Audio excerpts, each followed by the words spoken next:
There are three events in UFO history that have made this motion picture possible. In the 1950s, Trevor James Constable unlocks one of the mysteries of UFOs. With the aid of infrared photography, he discovers the fact that some UFOs are invisible. By using infrared film in his cameras, he discovered UFOs that exist in a light spectrum that cannot be seen with the naked eye or photographed with conventional cameras.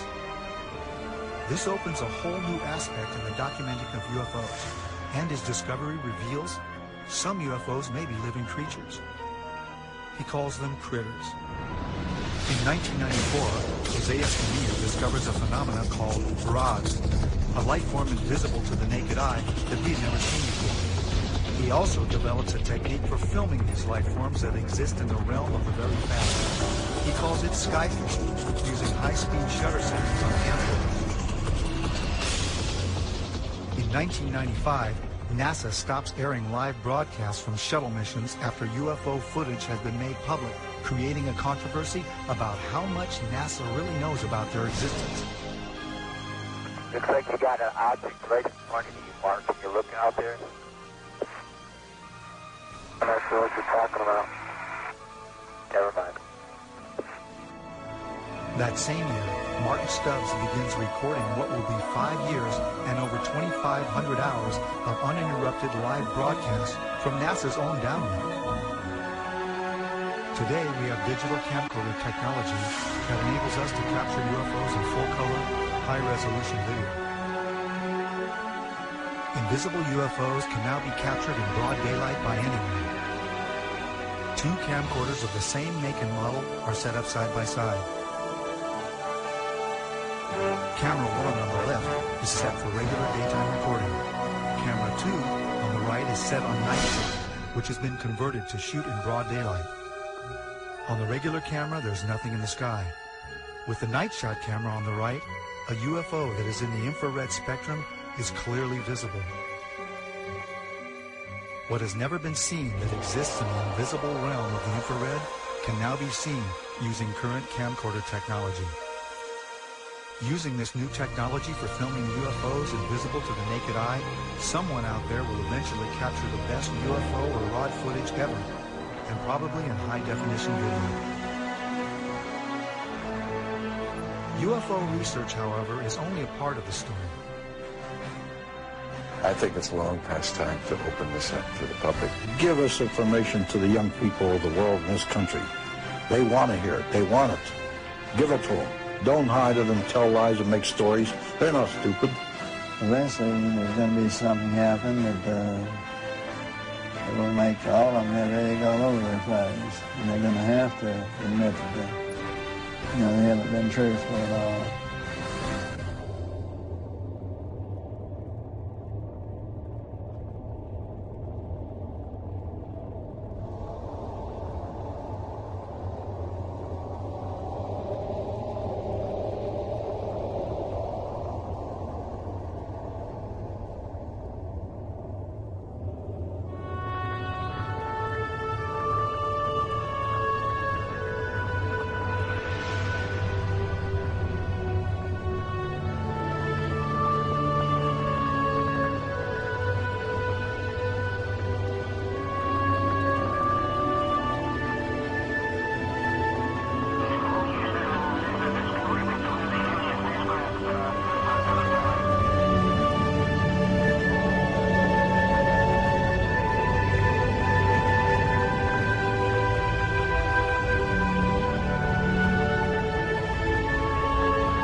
The nations of the world will have to unite.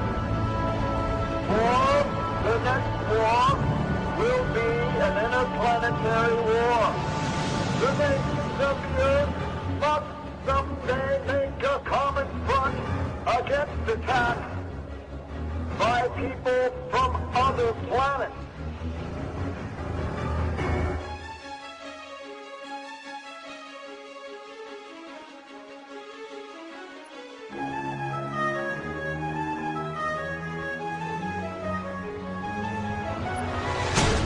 aircraft gun put into action against unidentified aircraft in the Los Angeles area, ordered by the 4th Interceptor Command at 2:25 a.m. The unidentified object moved slowly down the Pacific coast from Santa Monica and disappeared south of Long Beach. Searchlights closely followed the object down the coast and kept it centered in their glare. Shells frequently could be seen bursting near the object, but none appeared to hit it. The shooting stopped about 3:30 a.m. Approximately 20 minutes after the firing died down, the ship returned and headed westward from Long Beach toward Santa Monica. The guns went into action again, throwing round after round of shells at the object. The second barrage appeared to be closer to downtown Los Angeles, whose watchers could hear the concussion of the guns more clearly, and the flash of bursting shells was brighter. Then the ship disappeared for the second time over the ocean. We return you now to CBS in New York. That was Byron Mama on the West Coast.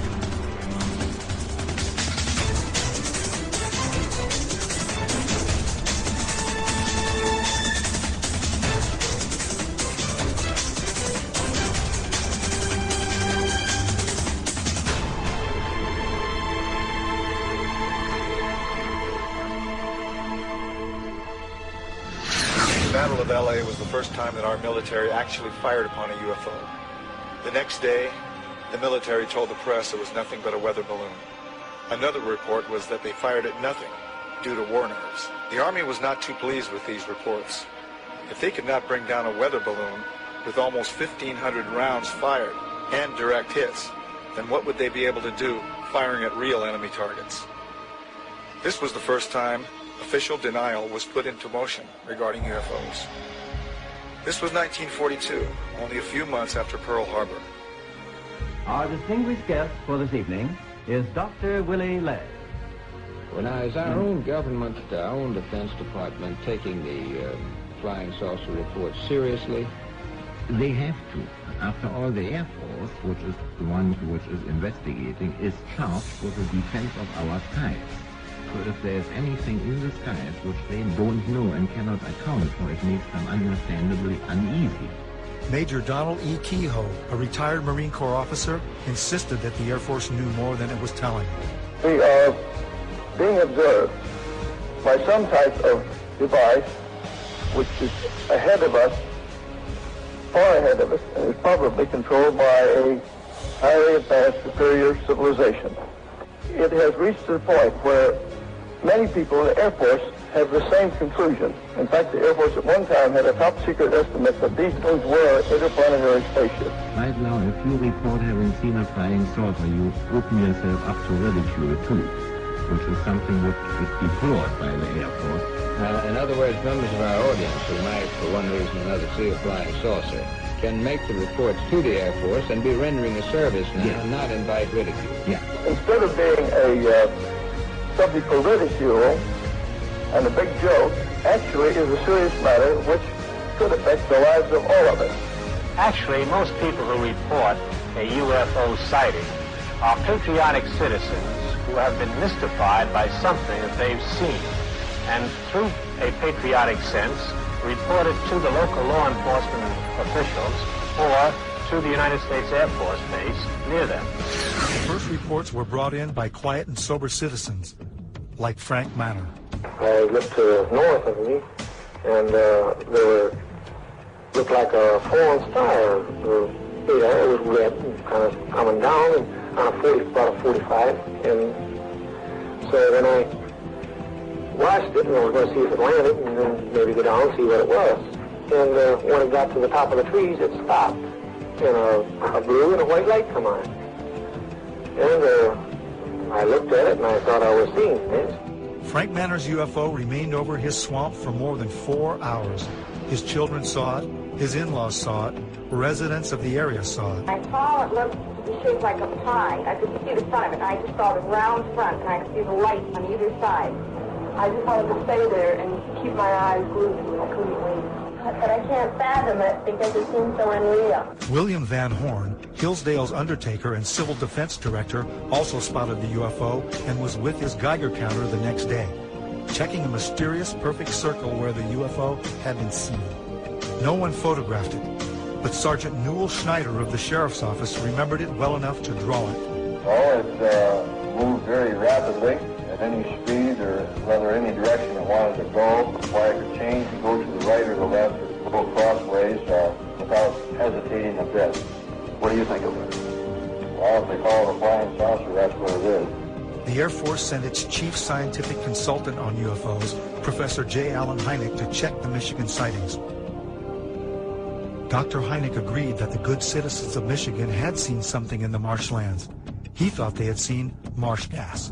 They, as children on a farm, had many experiences with swamp rights, and that this was obviously the thing that it was, and they couldn't understand why the people in Michigan got so excited over swamp rights. Dr. Hynek's belief in marsh gases was not exactly welcomed by Ann Arbor Sheriff Douglas Harvey, who had some interesting things to tell me. Because if he's going to say it's marsh gases, I'll tell you now, in all due respect to Professor Hynek, he's all wet. I think this is a flowered up deal, because last night he was in my office, and this is what my statement will contain. And at 11 o'clock, he had no statement whatsoever to make. He told me he had no idea what it was, but he said the Pentagon said that he had to make a statement tomorrow. He said, I don't know what I'm going to say. So overnight, he comes up with this theory. Right now, if you report having seen a flying saucer, you open yourself up to ridicule. Well, you can look at here, the beer bottles thrown. Look at my windshield. What would you think if somebody was throwing beer bottles at your house, down out in the middle of the road screaming, you nut, you're fanatic, and all that? What would you think? You open yourself up to ridicule. Are you sorry now that you did tell people what you saw? Yes, I am. I'm sorry, because it's not it's not the truth, but it's just the idea, the reaction of the people. They think you're a nut. To tell you the truth, that's what they figure you are. And I'm not going to take it no more. I don't want nobody down in here. I just leave me alone.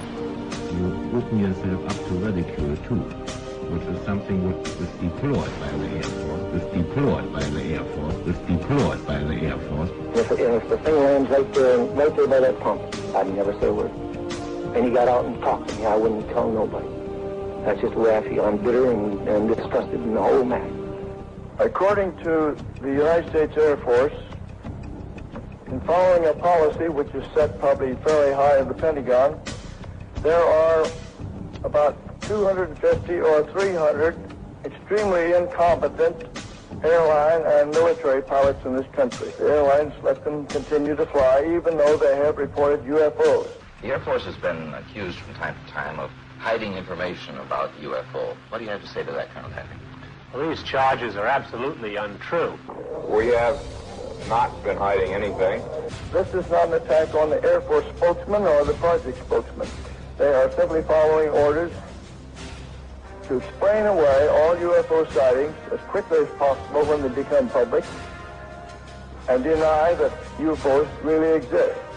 UFOs were fairly new, and even though there had been sporadic reports throughout the late 1800s and early 1900s, they were simply nothing to worry about. Flying saucers had been reported and photographed worldwide.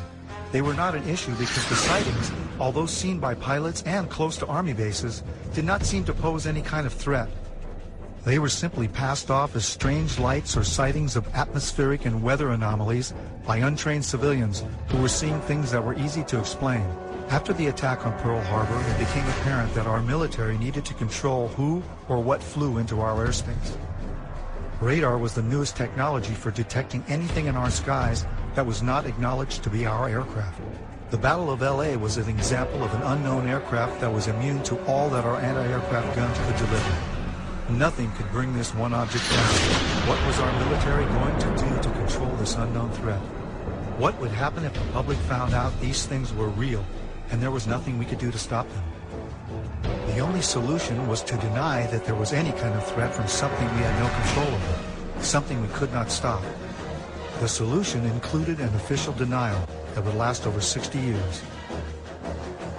The Air Force and the CIA hired and commissioned the top astronomers, scientists, and experts of those times to become the authorities on the subject of UFOs. These experts appeared on national radio and television and gave the naive, gullible, and patriotic public the myth about UFOs. Astronomer Thornton Page was on a CIA committee that investigated UFO reports in 1952. Its conclusion? No evidence of UFOs. Even highly regarded astronomer Carl Sagan was placed by the Air Force as a consultant on a scientific panel to deny the existence of UFOs.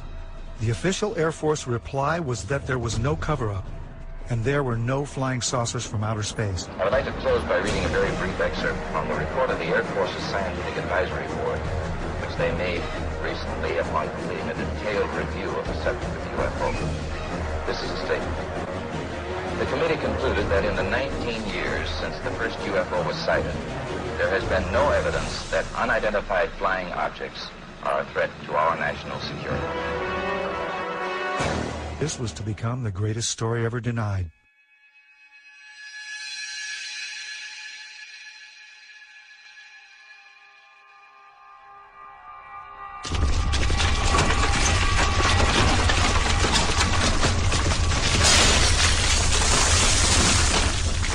Like many other people in Los Angeles, my brother and I were devastated by the Northridge earthquake.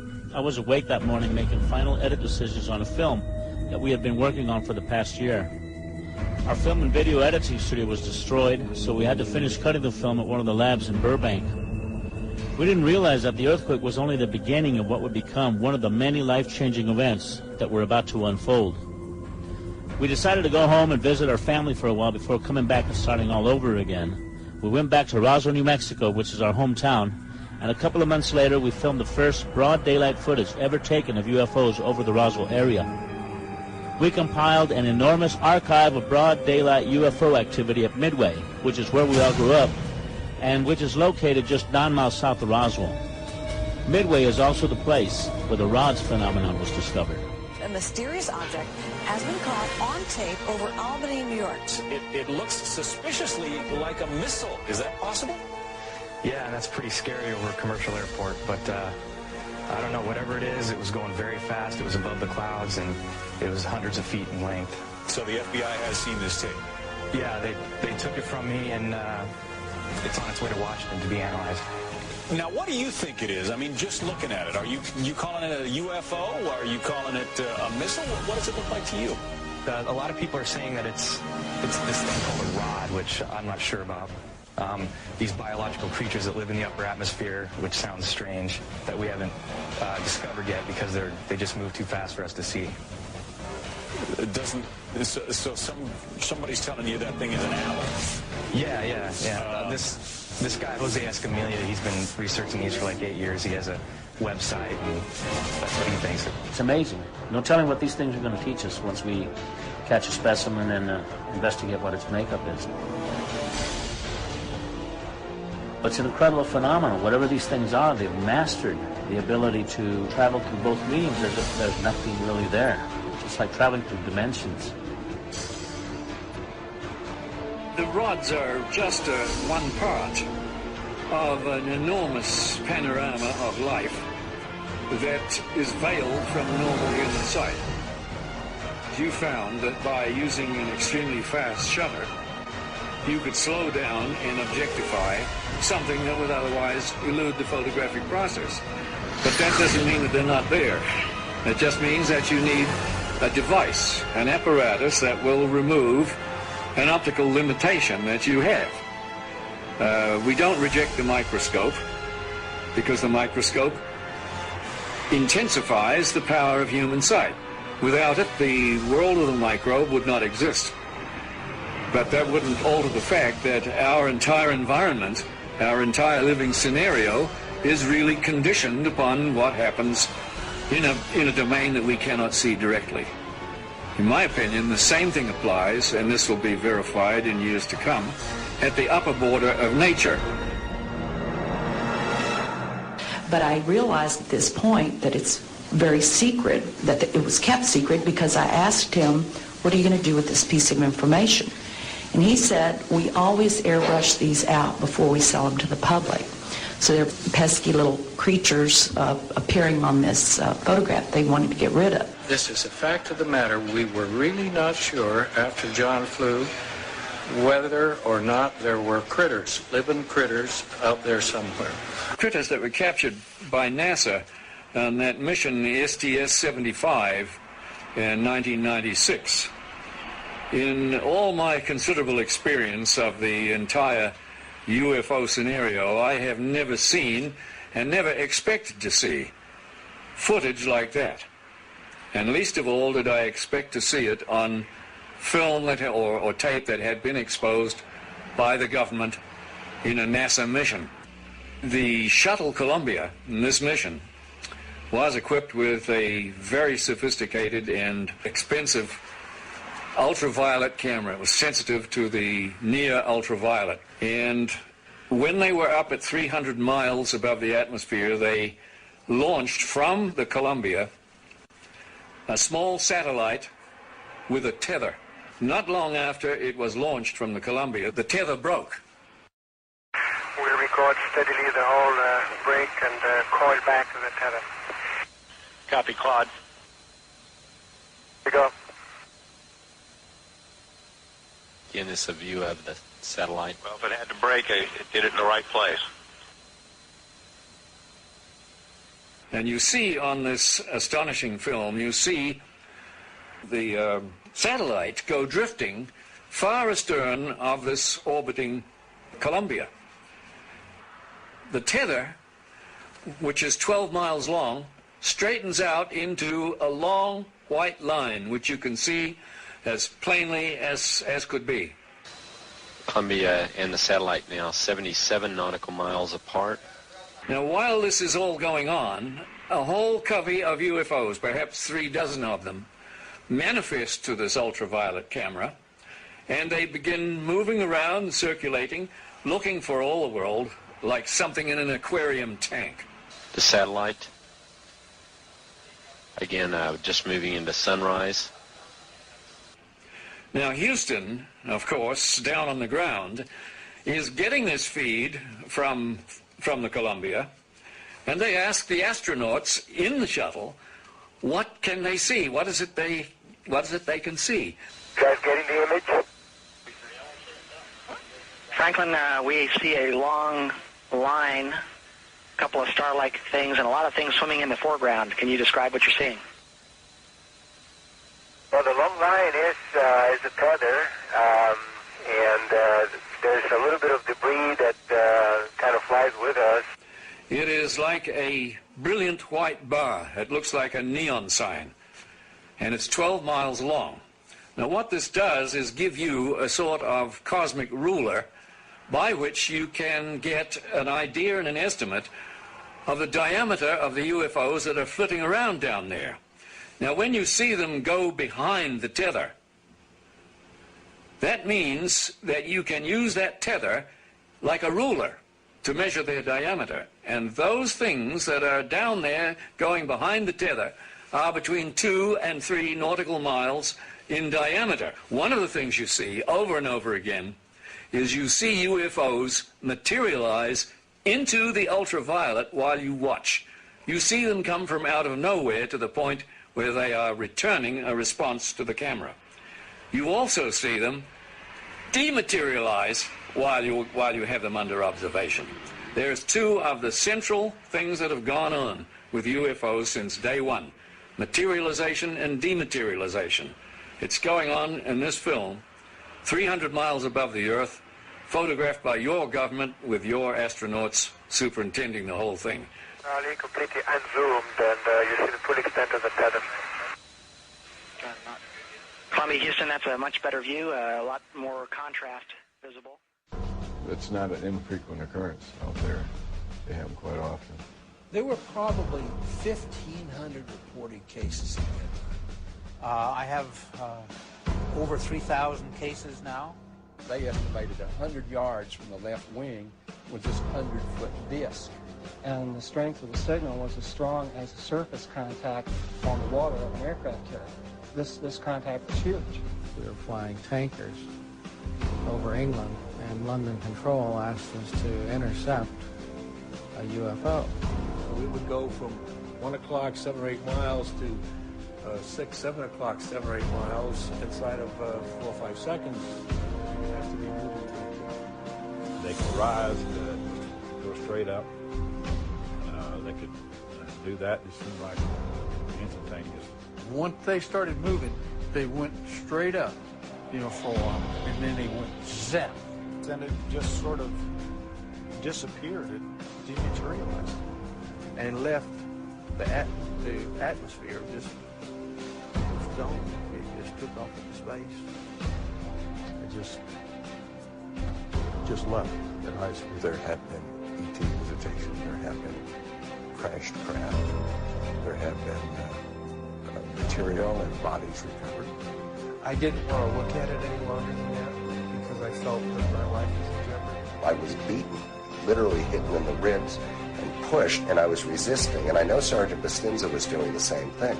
He said, "You are never to speak of this again. As far as you're concerned, this never happened." You never saw this. I don't exist, and this situation never happened.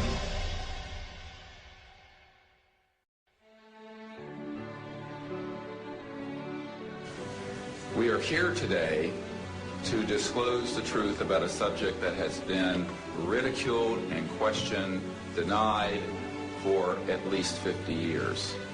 The reason we are coming forward now is that we are asking for the U.S. Congress and for President Bush to move towards an official inquiry and disclosure on this subject.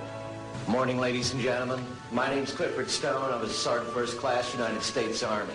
My name is Dwayne Arneson. I served 26 years as a communication electronics officer in the U.S. Air Force. My name is John Callahan. I'm a retired FAA employee. I was the division manager for the Accidents Evaluation and Investigation Division. My name is Don Phillips.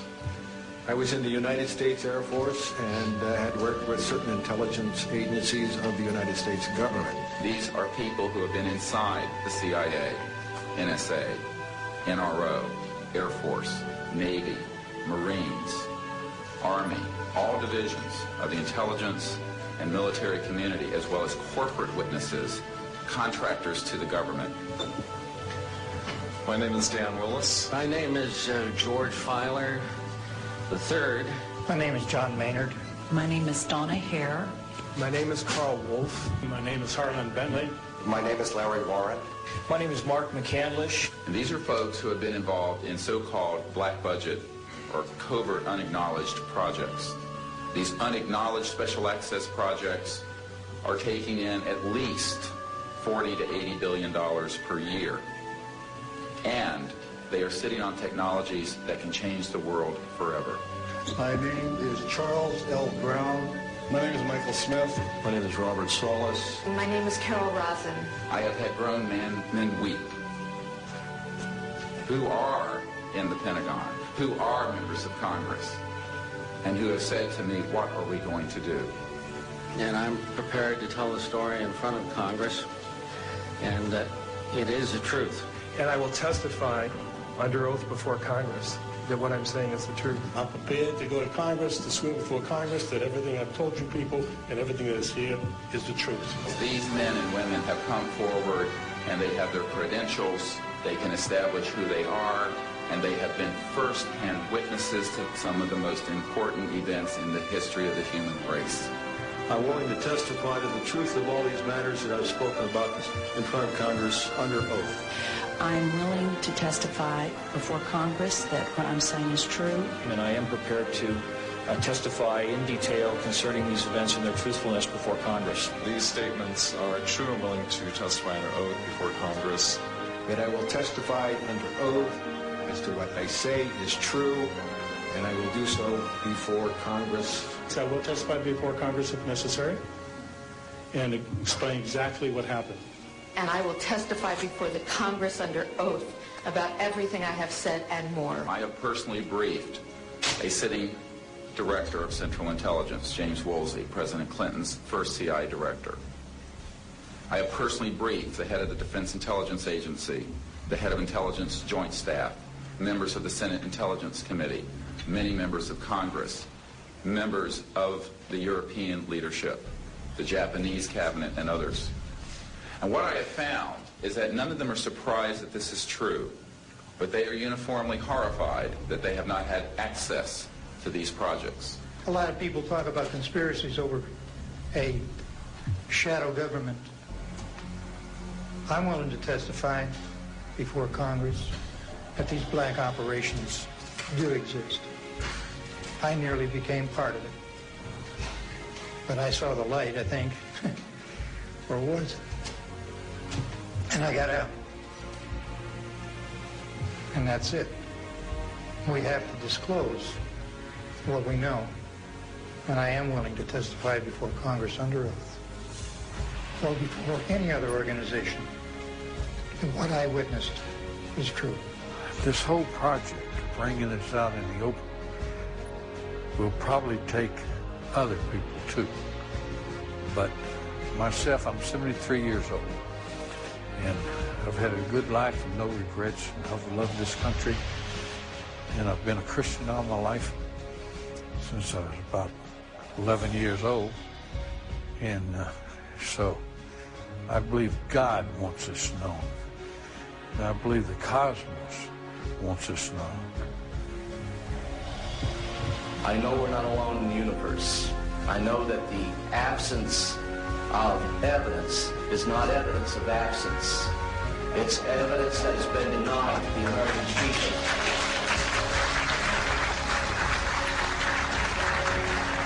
I stand before you today in my almighty God, and I tell you this. If Congress calls me in and says, will you testify in detail what you know, I stand here today prepared and ready to do just that. Governments must never lie to the people.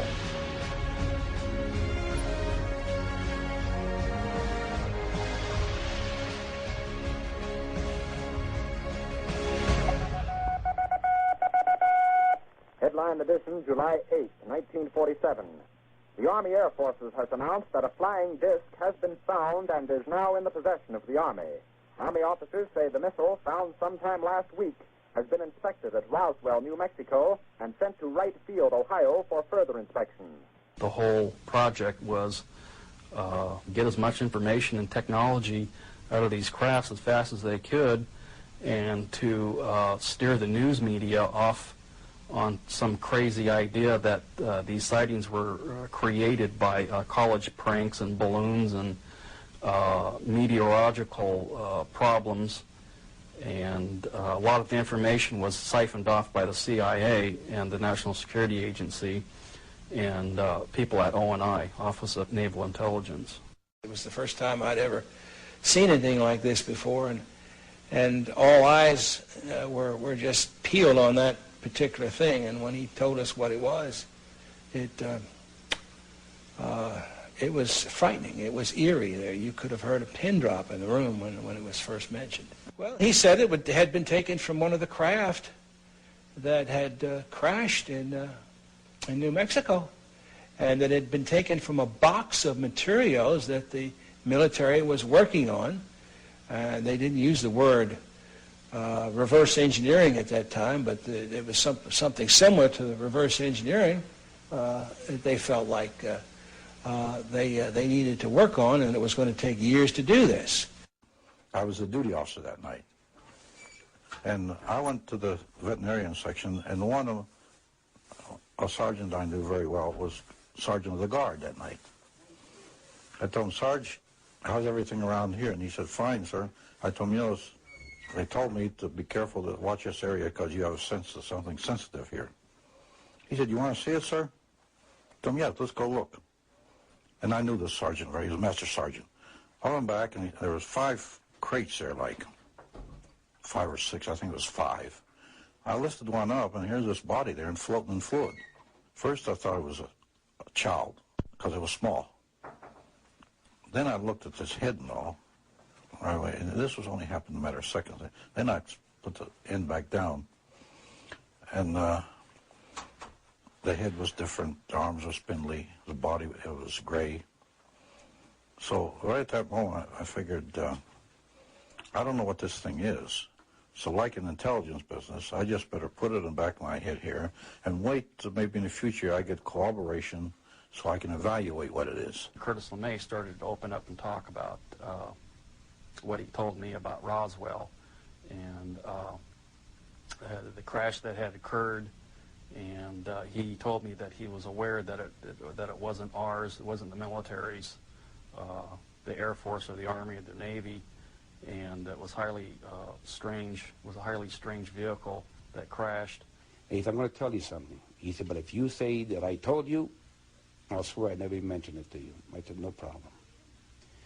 And he said to me, you know, I'm a member of General Douglas MacArthur's security guard. He says, I'm on my way to the States for TDY. He said, I'm going to tell you something. General Douglas MacArthur was very familiar with the Roswell incident, the crash material, and also the bodies, because he himself has seen them. There I started getting the autopsy reports. I started getting other crash reports, the artifacts I got. And I did get one time a report that NSA was getting signals from space, which were not just space noise or, or unscrambled or something you couldn't read. They were really very perfect and looked like something was guiding them. There was a real message. We were never able to decode it. This was a very coordinated message. It wasn't just noise coming. It was a pattern. The one person I happened to meet and took quite a shine to, and he to me, was a Dr. Adolf Raum. Just a little background on him. He was from Switzerland originally. He was on their first A-bomb test in the U.S. He knew Dr. Oppenheimer personally, and just a fine, fine gentleman. One night after supper and after a few martinis, I jokingly asked Adolf, I said, what do you know about the little gray men that are supposedly on ice here at Wright-Patterson? And I can distinctly recall his face turning ashen white. His voice got very stern, and he said, Arnie, he says, all I can tell you is that they were not weather balloons, and we will not talk about it again. You understand? And there was no uncertainty in my mind that we wouldn't talk about this further. We can safely say that, yes, there were some captured craft in Roswell, New Mexico, and yeah, they were real. And yes, we really did get some technology from them. And yes, we really did put it to work. How many bodies have been recovered? Don't know. How many crashes have occurred in which we only got debris from because they came and did their recovery before we got there? Don't know, but it has happened. It has happened. When they have problems, just like we send out a distress call, they send out a distress call, which is something that a lot of people don't allude to or don't even, it's the one question that's never asked. But here again, we think of them as something intangible, like that stuffed animal there. But they're living, breathing creatures, as mortal as you and I. They think, they have loves, they have likes, they have dislikes, they have social culture.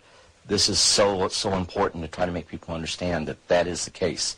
There were more crashes than Roswell, but people don't understand is that there was one in 1948, and there was another one in 1949.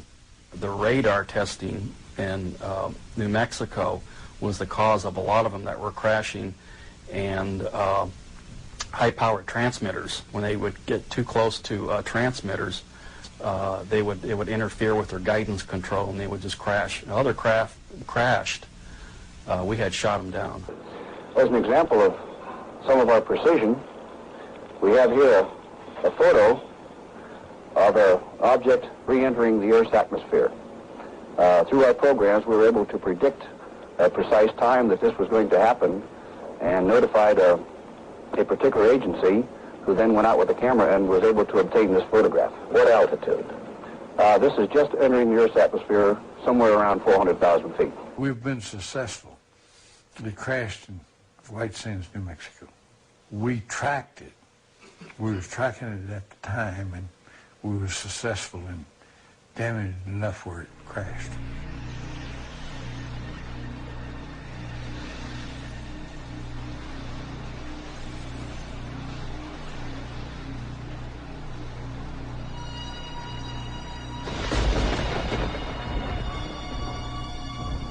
I can verify, corroborated by the people that I have worked with and do work with now. I made a comment that was really funny at that particular point. I didn't really connect it with anything until later. He says, "You have no idea at all what we're about, do you?" And I told him, "No, sir, I don't."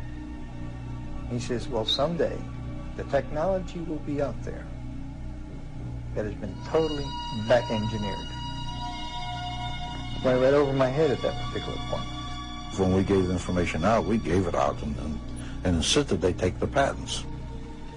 But also we put a little bit of a requirement on that. Requirement, feed it back to us for the competitive edge of the Army. Take the patents, make all the money you want, but give it to the American people and give it to the world. The Japanese, they interviewed me, and I told them when we put the integrated circuit out, we also gave it to you. Also had fiber optics laying there. They didn't know what these things were. They figured they were wires of some sort, but didn't know how they operate.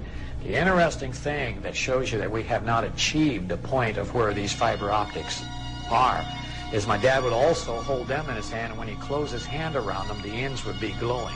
So this means they contain their own energy. Hey, well, why would you need a fiber optic system in a spaceship? Well, okay, if suddenly everything in the vehicle suddenly becomes mass canceled, and even the electrons become mass canceled, it means that all of the telemetry that's going through your system is going to go out of haywire. It's going to be like suddenly the system goes through a phase change and everything's superconducting. Why use fiber optics? Because photons have no mass, supposedly, so they're unaffected. So it means that any information, any telemetry that you send back and forth to your computer, it doesn't matter if the computer functions at the superconducting level because it just makes it faster, more efficient, smarter. But you want to be able to control the aircraft so it doesn't crash. And what's the best way to do it with fiber optics? A second innovation involves the delicate task of monitoring composite surfaces against pressure, stress, strain, and chemical decomposition. This is often achieved through a series of Bragg rating sensors located along lengths of fiber optics which are embedded into composite materials.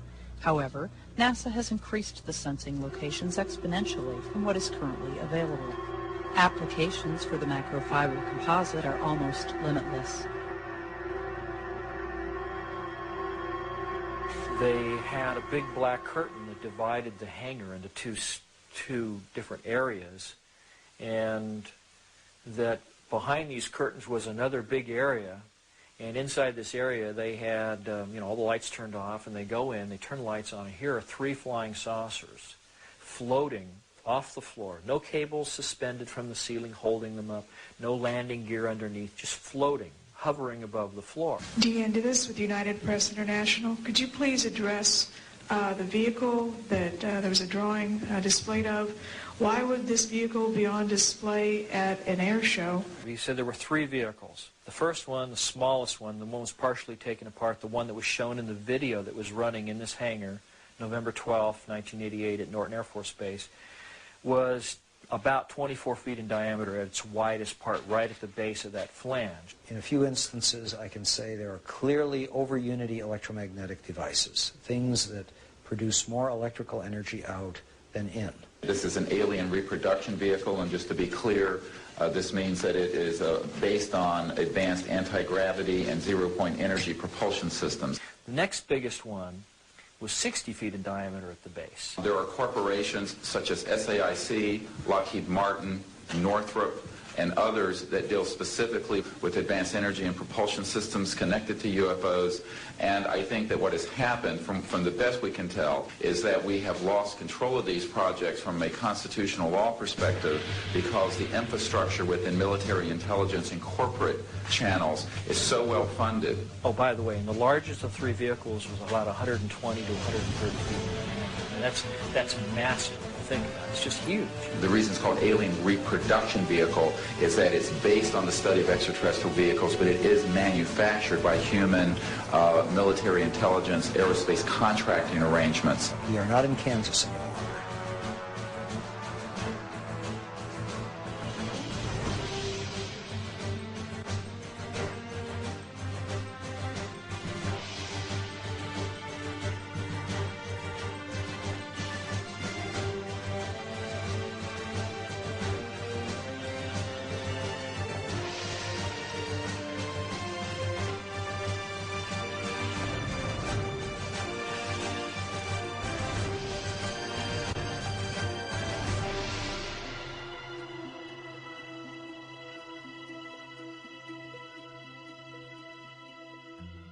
Brad said that in this exhibit at Norton Air Force Base that a 3-star general said that these vehicles were capable of doing light speed or better.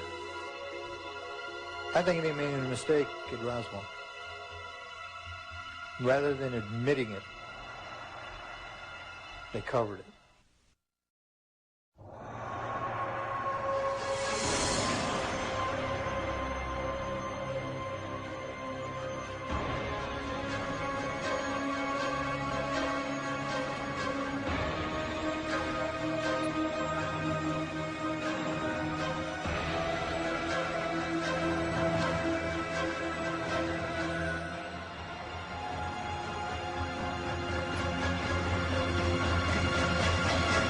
Our moon is an object that exists in our immediate space. For years, there have been anomalies recorded such as mysterious lights, flashes, and objects that have been seen by astronomers here on Earth. NASA released a compilation of these recorded reports prior to the first moon mission.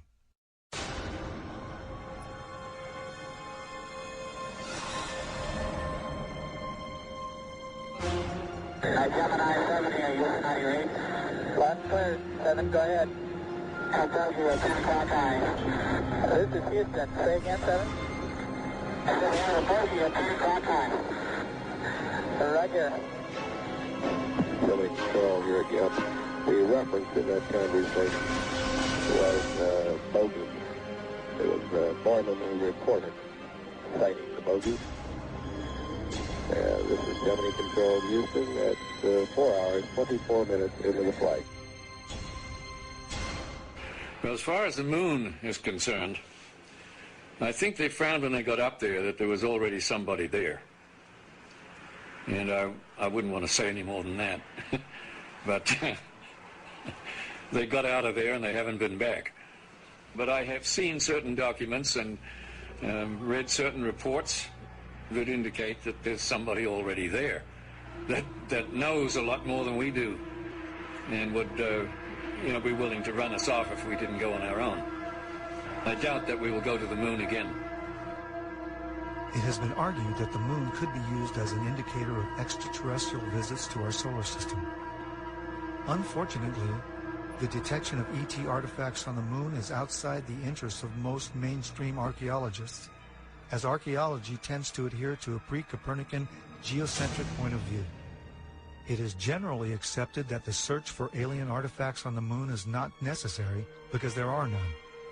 Given the success in using terrestrial remote sensing to find archaeological sites on Earth, can similar techniques be used to find possible artificial construction on the moon and other planets? For example, the ancient Khorasan fortress Khoi Kragan Kala in Uzbekistan, constructed between the 4th century BC to the 1st century AD, appeared as an impact crater before excavation in 1956. On the moon, Khoi Kragan Kala would not be perceived among all the other impact craters.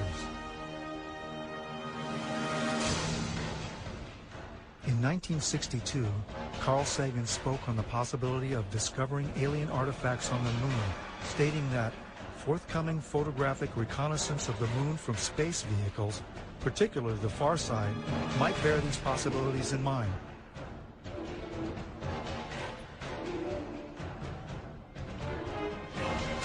Rectangular patterns on airspace photos are recognized as signs of human culture in the remote sensing of the Earth and air archaeology. It seems reasonable, then, to search for rectangular patterns on the moon or on Mars.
I walked into the photo lab in the restricted area, and this was between missions.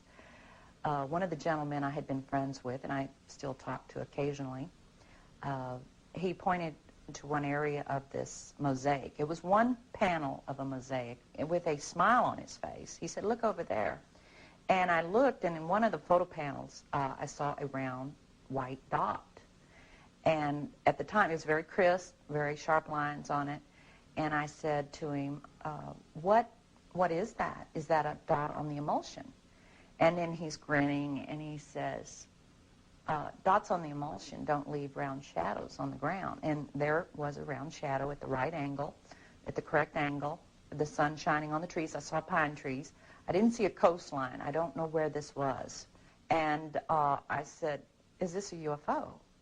And he's smiling at me, and he says, "I can't tell you that. I can't tell you that."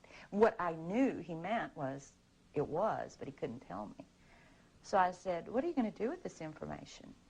And he said, "Well, we always have to airbrush them out before we sell them to the public." In 1965, in mid-1965, I was loaned to the Lunar Orbiter Project at NASA on Langley Field. They had problems with a piece of electronic equipment that was bottlenecking their production of photographs. I was taken into the laboratory where the equipment was malfunctioning. The Airman Second Class was in the darkroom at that time. I was also an Airman Second Class. About 30 minutes into the process, he said to me in a very distressed way, "By the way, we've discovered a base on the backside of the moon." And then he proceeded to put photographs down in front of me, and clearly in these photographs were structures, spherical buildings, and towers.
Always airbrush these out before we sell them to the public.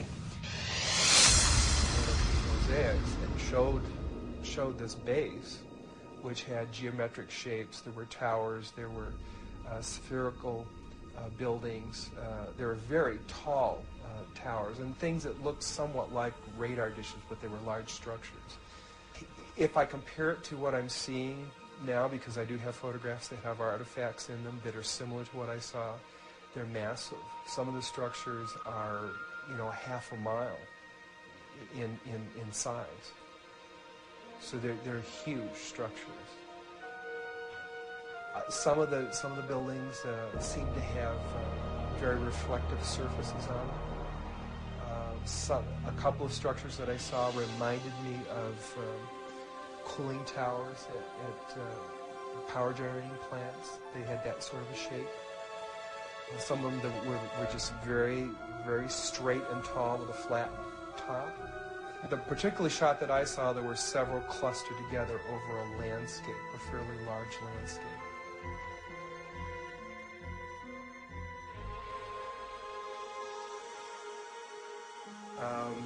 I worked there for 3 more days, and I remember going home and naively thinking, I can't wait to hear about this on the evening news.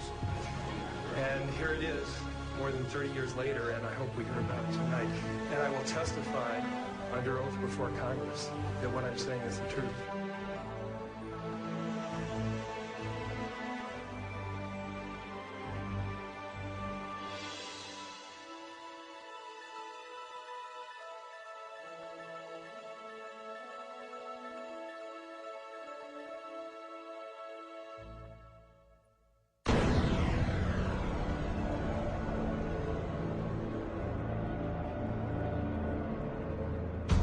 In 1959, the U.S. Army completed a plan for a manned military outpost on the moon. The Horizon Lunar Outpost was said to be necessary to protect United States interests on the moon, to conduct moon-based surveillance of the Earth and space, to act as a communications relay, and to serve as a base for exploration of the moon. The permanent outpost would cost $6 billion and become operational in December 1966 with 12 soldiers. The base would be defended against Russian overland attack by man-fired weapons. The Apollo program began only 2 years after the Horizon report, but a moon base would not have been established earlier than the 1970s.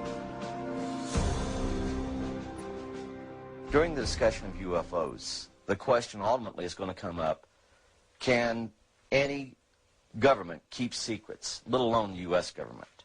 And the answer to that is unequivocally yes. People in high-level government have very, very little, if any, information, valid information about this. Most have no more knowledge than the man in the street. There's always been what they call the need to know. They keep pretty much each organization an island unto itself. I looked at him and I was pretty startled because I'd worked out there several years and never seen anything like this, never heard of anything like this.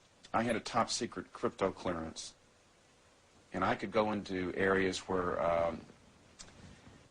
my commanders, some commanders could not even get in. He was a civilian but had done a lot of work with NASA on a lot of committees and what have you. And I think his problem was the fact that he hadn't heard about this. They can't get in there because they don't have the need to know, even though they have the same clearance as the guy that gets to go in there. He knew that he was very important because he was on a lot of committees in NASA. And since he was very important but hadn't heard about this thing, this couldn't be true. The UFO secrets can be kept secret from other people who have the same security clearance. And the truth is, they have hidden things like UFO and extraterrestrial information from us for years. Not just the current era, but back before the 1900s. There's about 38 levels above top secret. The highest is cosmic. That's, okay, I'll tell you right off now, that's UFOs, aliens, and particleization. Now, like you heard a while ago, there's only probably about 25 people in the world that know things that are known at that level.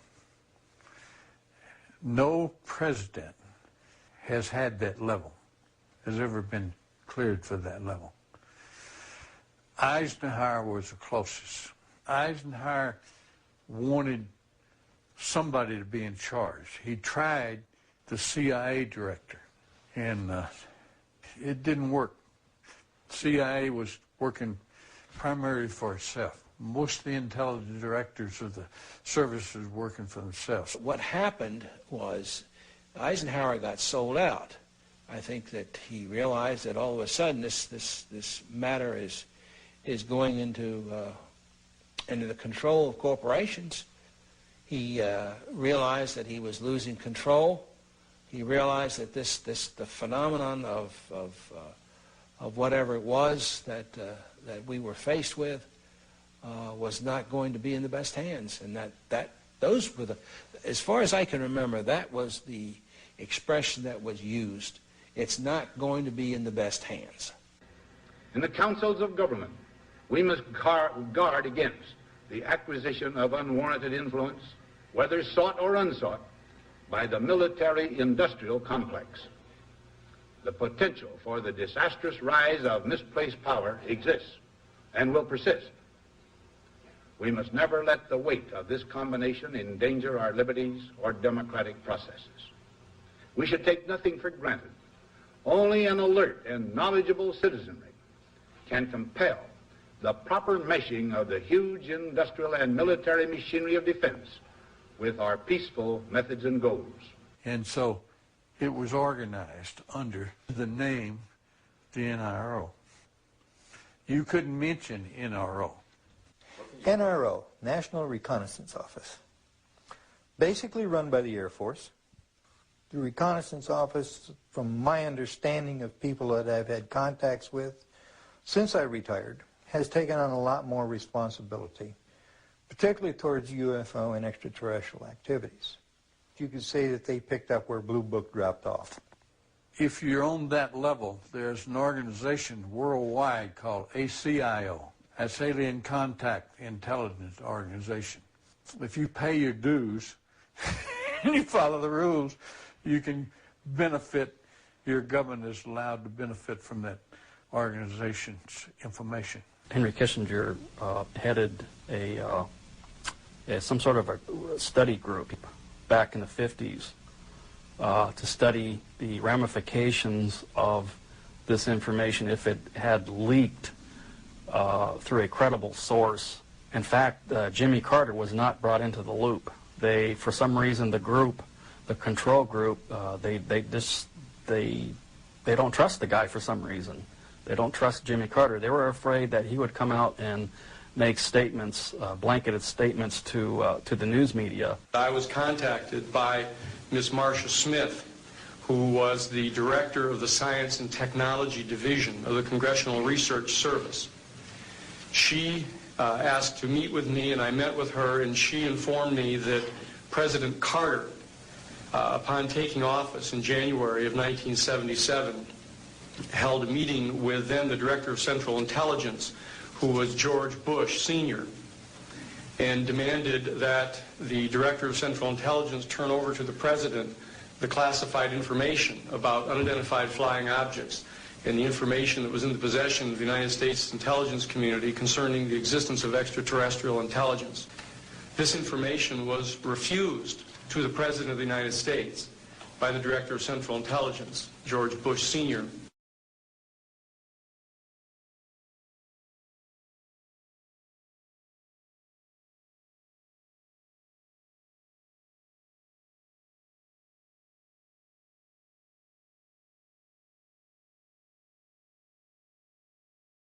Told us we could not talk about this to anyone, including any of the other crews, our spouses, our family, even amongst each other. So we could not discuss this at all. In the military, they do ridicule you, and I was ridiculed a few times. I was told I would never make Master Sergeant. I was on orders for tech, but I was told I would never make Master Sergeant, but I brought the strap up again. The pilots that had seen things and talked about it, some of them were let go, some of them released from their flying and treated as nutcases and things like that. At times I used to carry a nuclear weapon. In other words, I was mentally fit to carry nuclear weapons, but I'm not mentally fit if I see a UFO.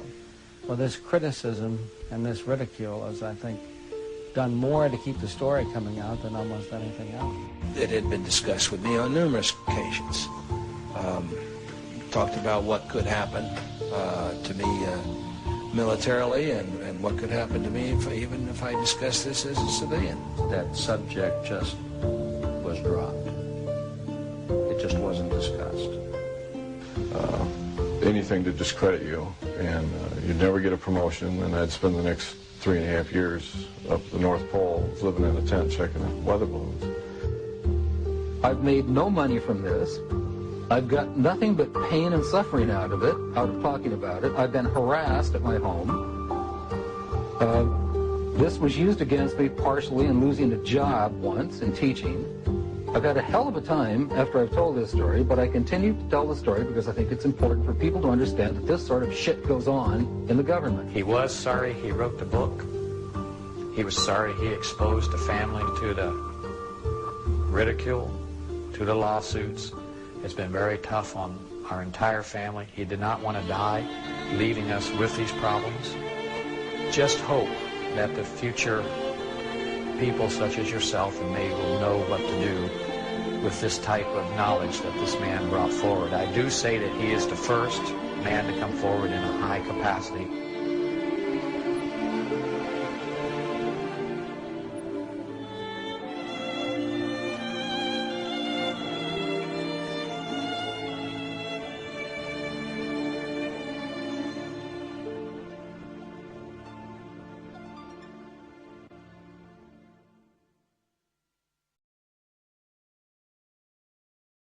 Measures have been taken by agencies to terminate people who appear to be inconvenient or troublesome through knowing too much. I would go interview people that claimed they had seen something and try to convince them they hadn't seen something, or they were, hallucinating or something. Well, if that didn't work, another team would come in and give all the threats and threaten them, their family, and so on and so forth. And they would be in charge of discrediting them, making them look foolish, or so on and so forth. Now, if that didn't work, then there was another team that put an end to that problem, one way or the other. Secretary of Defense Forstall was the first real powerful known person that was eliminated because he was going to release the information. And nobody has ever paid for that crime. That crime had never been really thoroughly investigated by forces to see what happened to him. But most people know that he was thrown out the window of the hospital, and he wasn't killed by being thrown out the window, but he never got up alive. He was talking about being erased. And I said, man, what do you mean, erased? He said, yes. He said, you will be erased. I said, how do you know all this? And there's something to that effect. And he said, I know. He said, they'll go after not only you, he said, they'll go after your family. And those were his words.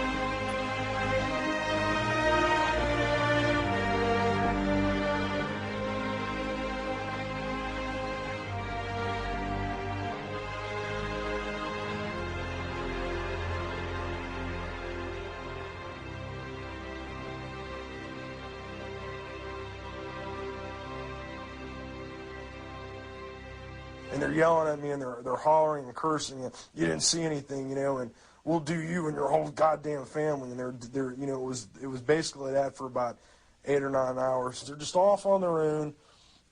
There's no oversight, no control. And they just do whatever they want. They don't. And they're evil, man. These people are evil. Basically, it's an oversight group intermingled with the National Security Council and the National Security Planning Group. They have full control. They have no congressional oversight whatsoever. They answer to nobody except for the President of the United States. But they're trying to push it aside away from the President. When I was a corporate manager of Fairchild Industries in 1974 through 77, I met the late Dr. Werner von Braun in early 74. At that time, von Braun was dying of cancer. But he assured me that he would live a few more years in order to tell me about the game that was being played, that game being the effort to weaponize space. Weapons in space is still a big enigma. Black covert operations have always been trying to do something like that. Von Braun's purpose in life during the last years of his life, his dying years, was to educate the public and decision makers about why space-based weapons are dumb, dangerous, destabilizing, too costly, unnecessary, unworkable, undesirable. The strategy that Wernher von Braun taught me was that first the Russians are going to be considered to be the enemy. In fact, when I met him in '74, they were the enemy, the identified enemy. We were told that they had killer satellites. We were told that they were coming to get us and control us, the dirty commies, that whole story. First, the Russians were the enemy against whom we're going to build space-based weapons. The ballistic missile defense system is probably a pipe dream in the sense that if what it's designed for is that you know where it's coming from. And when we had Russia, there was a 50-50 chance that you knew about where it would be coming from. In 1977, I was at a meeting in Fairchild Industries in a conference room called the War Room. And in that room were a lot of charts on the walls with enemies, identified enemies, names that people had never heard of, names like Saddam Hussein and Gaddafi.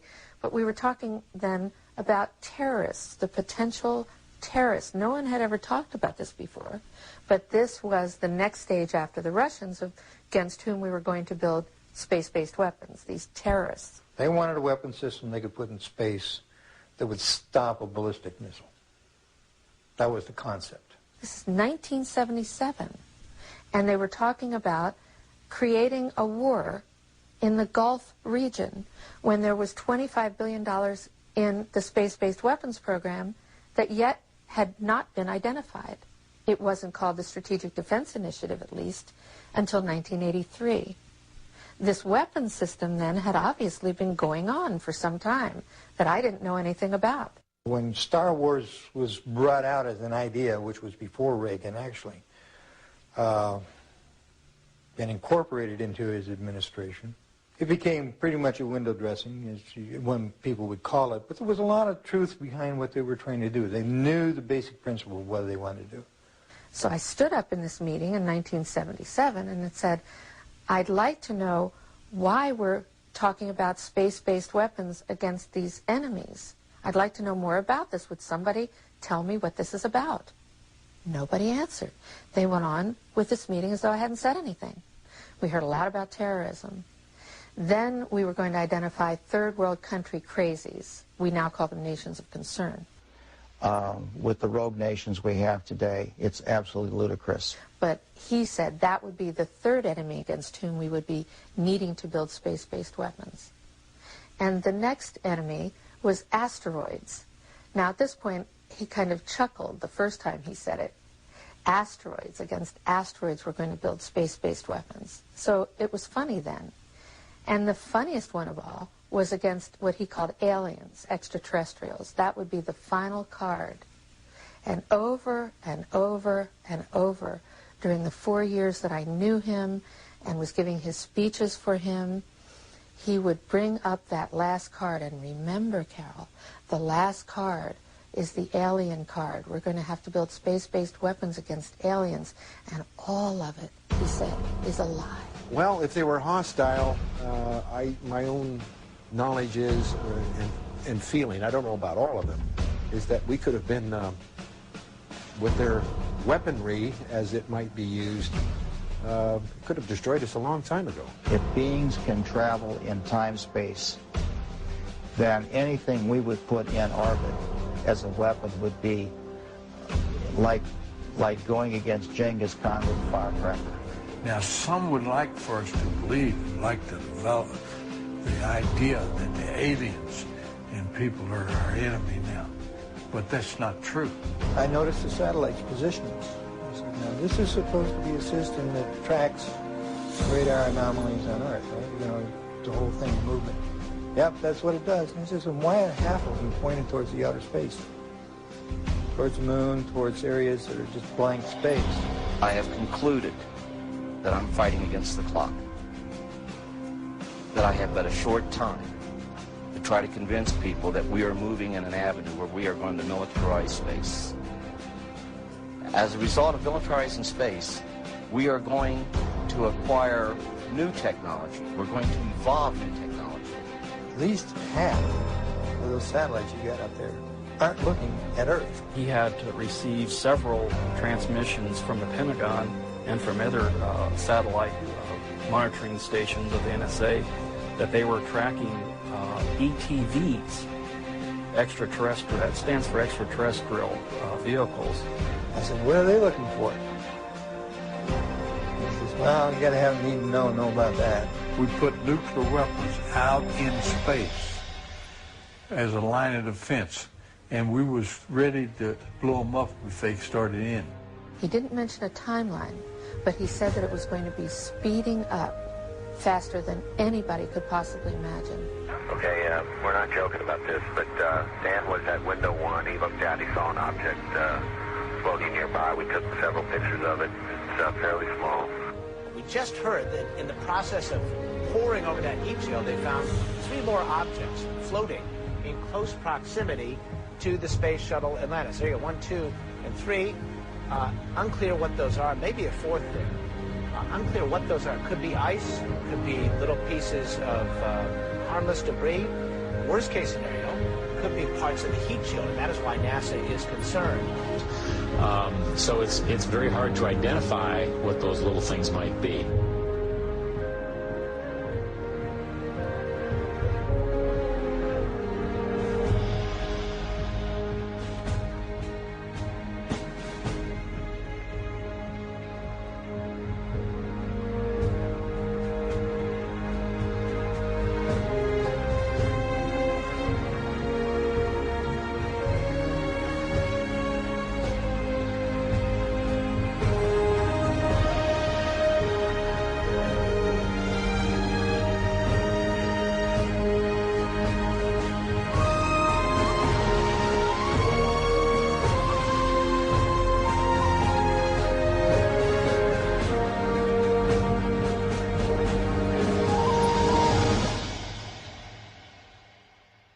We are going to acquire new technology. We're going to evolve new technology that's going to lead us into interstellar travel.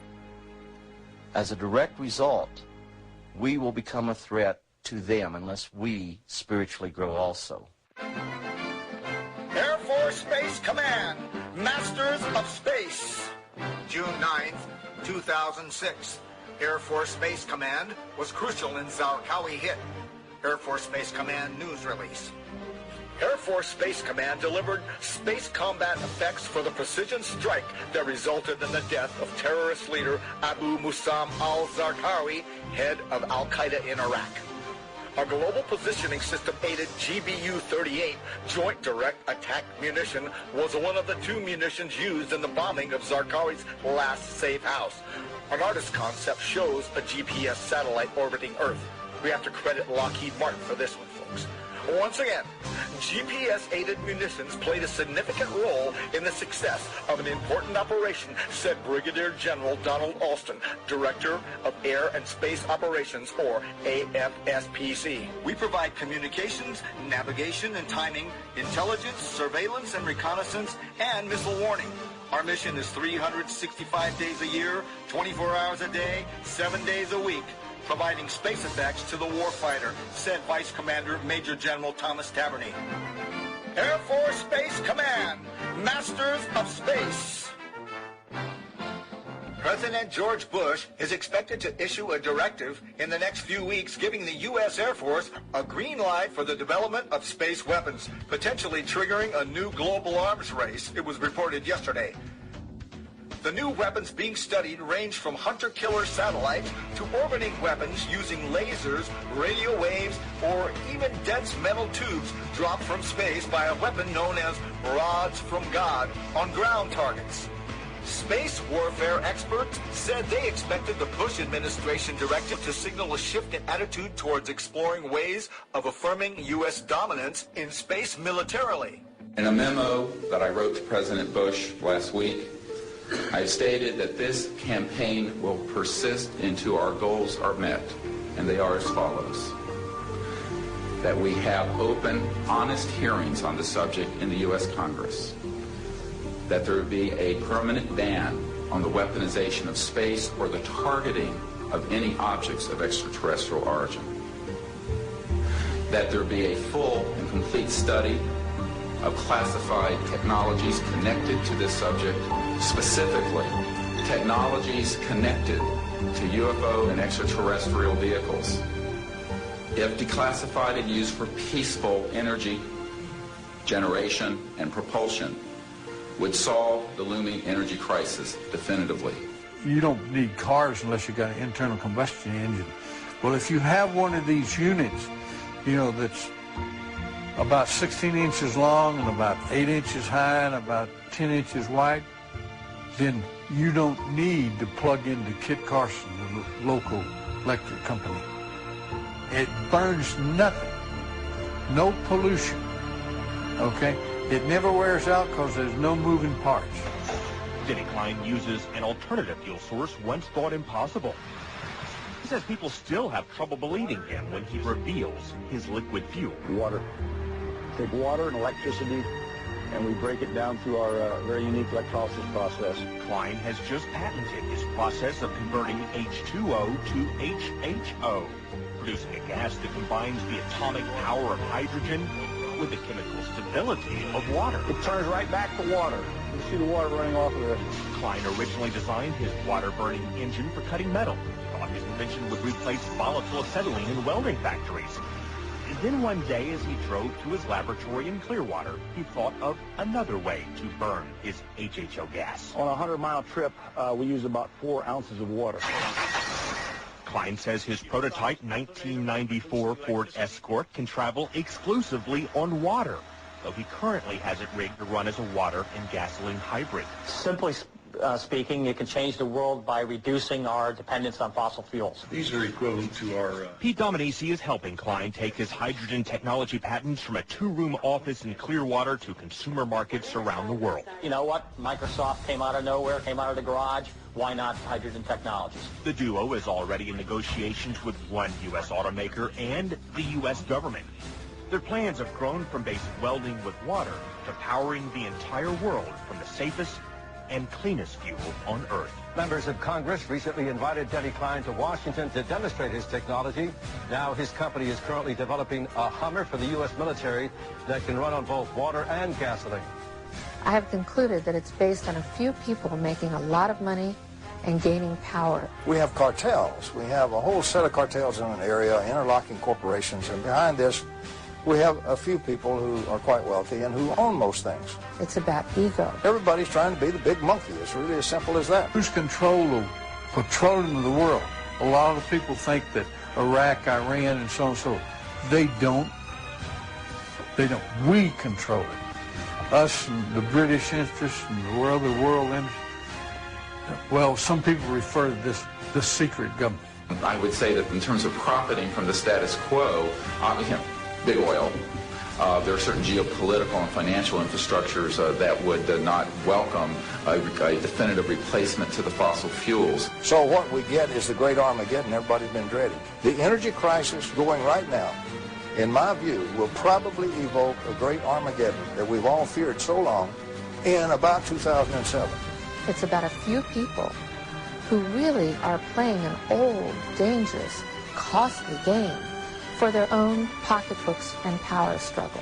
People in power right now don't want us to know is that this free energy is available to everybody. I will tell you, and we can prove this with other scientists who are ready to come forward, that we already have a complete replacement for any fossil fuels or ionizing nuclear power plants. We don't need them. We haven't needed them. Probably have not needed them since the time I was born. The, quote, cover-up of this issue that has been going on for the last 50 years is probably the biggest single threat to our democratic society. This is the greatest strategic threat to survival of the United States and, in fact, of civilization itself. It still bothers me that I've seen all this, I know all this, and like I'm walking around like with the answer and nobody wants to ask the question. I think it's time for us to act to end this charade. It's definitely time to make this disclosure on this. It's been kept secret too long. One of the things that I'm upset about is that good people are forced to do illegal things. And I believe that this information should be given to the American public. It's the discovery of the lifetime of humankind, isn't it? To find out that we're not here alone. People are walking around in a daze. They have no idea what is going on. The fools may blow the world from other causes, don't misunderstand me. But they're going to blow it from this cause. A shadowy government with its own Air Force, its own Navy, its own fundraising mechanism, and the ability to pursue its own ideas of the national interest, free from all checks and balances, and free from the law itself. Whatever activity is going on, to the extent that it is a clandestine group, a quasi-government group, a quasi-private group, it is without any type, as far as I can tell, of high-level government oversight. And that is a great concern. We have contact with aliens not originating from some foreign country, but from some other solar system. And I have been a party to them.